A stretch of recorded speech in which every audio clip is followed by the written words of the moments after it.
Good morning, guys. So yeah, today let's work on getting the fuel lines going. We got the Kmotor. It came from Kmotor Performance fuel rail. We're running stock injectors for now. Got the again from Kmotor. It's actually a whole kit by them. Fuel pressure regulator. I already got the lines cut. That's the hard line pressure side and return, and this one is the evap breather, so I already got it cut. So we went ahead and removed the fuel filter. You remember on my son's car, we went off the fuel filter, went around engine like that and came back. This one we're gonna try a different method. We're gonna do, from the pressure side goes to the fuel regulator and then return, then this end will go in the middle of the rail, so that way there's only one line, kind of tuck. So I guess you can call it semi-tuck way. Yeah, so let's go ahead and get started. But first, let me go hook up the battery charger on the right hand drive. I think that battery's dead. We haven't driven it in a while, so right back.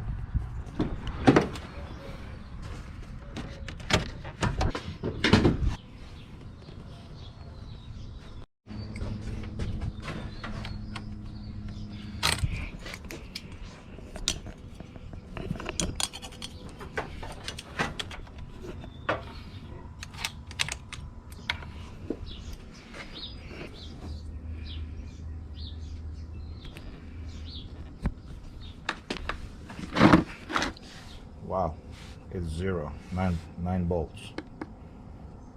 We'll just charge it at 6 amps, slow charge.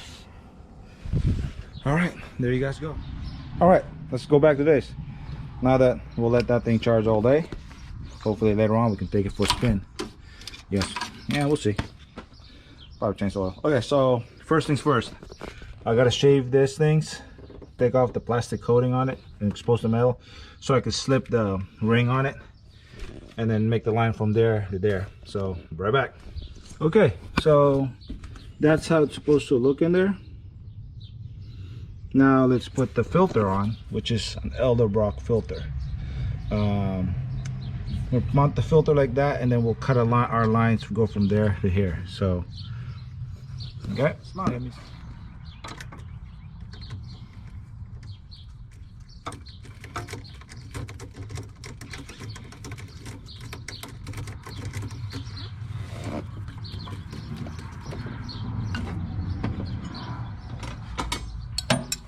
remember guys, this doesn't have to be super tight, it just has to be tight enough.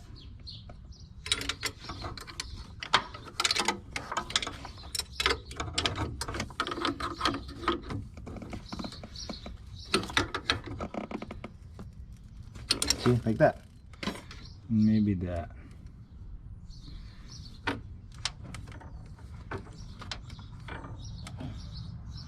That's a small transition. What you think? Okay, so let's go make the lines. Okay guys, there's the line, so let's see if we can put it on. Now remember, again, this doesn't have to be that tight. As long as it's on there and it's not going to leak.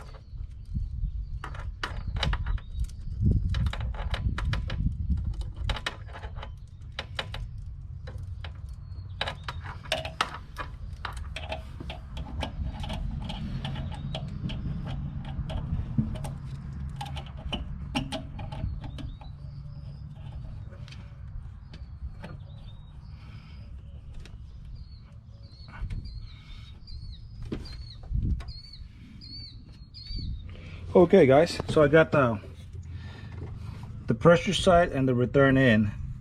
So for the pressure side, we use the crush fittings, inline fuel filter, braided line. The lines I'm using are they're not rubber inside, so that way it's E85 and methanol safe. And then the return And on the return line, all you really need is a hose. See if you see that, a hose clamp.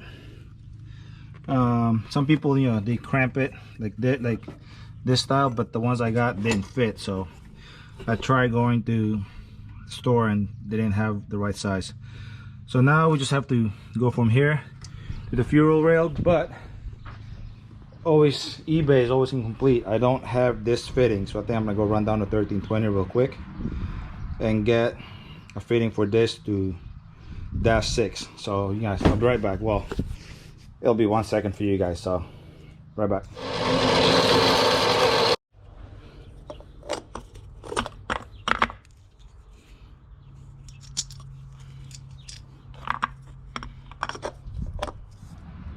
Okay, it's actually late in the day now. I had to do some running around, find that fitting, which then came with a kit. I don't know why, but that fitting right there. It's a -8, but then it's a -6 down here. So yep, so you saw me create the spacer for it. So this bound up. Now let's go make the line from here to the regulator, and after that, this fuel is plumbed. So yeah, let me go make the line. I'll be right back. Okay guys, I got it all plumbed. As you can see, it came out through there. So basically it went, see if you can see it underneath. So right underneath, I utilized this clamp right here.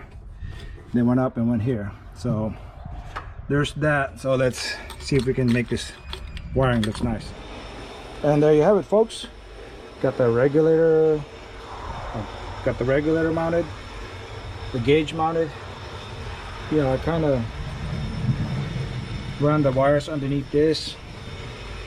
So fuel is done. Next up, I'd probably have to put this car in the air, put the shift linkage, headers, run the wire inside, make an intake for it.